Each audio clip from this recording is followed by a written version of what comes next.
Hi friends అందరికీ. పని పాతరలా నేను జాతరలా అని మస్తు పని ఉంది ఇంట్లో. ఇంకా పని అంతా కంప్లీట్ అవ్వలే. వంట చేసిన ఇంకా తిన్నాం అంతే అండి. ఇంకా అంట్లయితే అన్నీ అట్లనే ఉన్నాయి. అవి కూడా ఇంకా నేను కడగలేదన్నమాట. కానీ మళ్ళీ మా పిల్లలు ఇంకా మా ఇంట్లో మా వారందరూ అయితే ఆలుగడ్డ బజ్జీ చేయమన్నారనమాట. అందుకనే స్టార్ట్ చేసిన. ఇంకా ఇవి కూడా చేసేస్తే ఇవి అవి అన్నీ అంట్లు ఒకేసారి కడిగేయచ్చు అనేసి ఫస్ట్ అయితే ఇక ఆలుగడ్డ బజ్జీ అయితే స్టార్ట్ చేసిన అనమాట. మా వంటగది చూసిరంటే భయపడిపోతారు. చూపిస్తాగండి.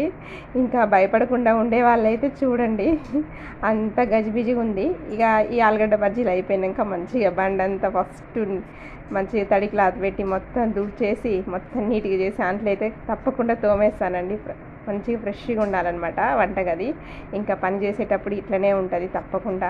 కాకపోతే ఇప్పుడు ఎవరైనా వచ్చిరంటే ఏందిరా ఇట్లా పెట్టుకుంది ఇల్లు అనుకుంటారు అనమాట. అందుకే చెప్పిన పని పాతరలా నేను జాతరలా అంటే ఇక నేను ఆలుగడ్డ బజ్జీ చేస్తున్నాను అనమాట. పని అంతా వదిలిపెట్టేసి ఫస్ట్ బజ్జీ చేసిద్దామని. ఇంకా ఆలుగడ్డ బజ్జీ అయితే ఇట్లా వచ్చిందనమాట. నేనైతే సోడా ఉప్పు అయితే వేయలేదనమాట. సోడా ఉప్పు వేస్తే కొంచెం పొంగుతుంది. కానీ ఈరోజు సోడా ఉప్పు వచ్చి నాకు ఇంట్లో లేదు. నేను ఎక్కువ వాడను అనమాట. ఎట్లా ఉందో అట్లనే టేస్ట్ బాగుంటుంది, మంచిగా ఉంటుంది అనమాట.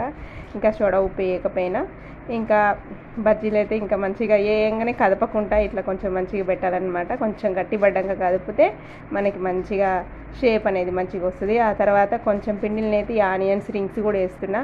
వీటిని కూడా మంచిగా రింగ్స్ బజ్జీ అంటారు అట్లా వేసేస్తాను అనమాట. ఇంక ఇవి అవి మంచిగా క్రిస్పీగా బాగుంటాయి అనమాట. మంచిగా ఈ ఉల్లిపాయలు కూడా ఇక రెండు కలిపి తింటే ఇంకా మంచిగా ఉంటుంది. ఆలుగడ్డ ఉల్లిపాయలవి ఇక ఎక్కువగా అయితే ఇంట్లోనే చేస్తా. మ్యాక్సిమం అయితే నాకు చేతినంత వరకు ఇంట్లోనే చేస్తా అండి. బయట ఫుడ్ అయితే నేను ఎక్కువ తీసుకురానమాట. ఇక చేసేసిన ఫైనల్గా అయితే ఇంకా ఇది ఒకటి టమాటా సాస్ అంట. దీన్ని పెట్టుకొని తిన్నారంటే సరిపోతుంది అనమాట. మీకు నచ్చితే తప్పకుండా లైక్ చేయండి, సబ్స్క్రైబ్ చేయండి.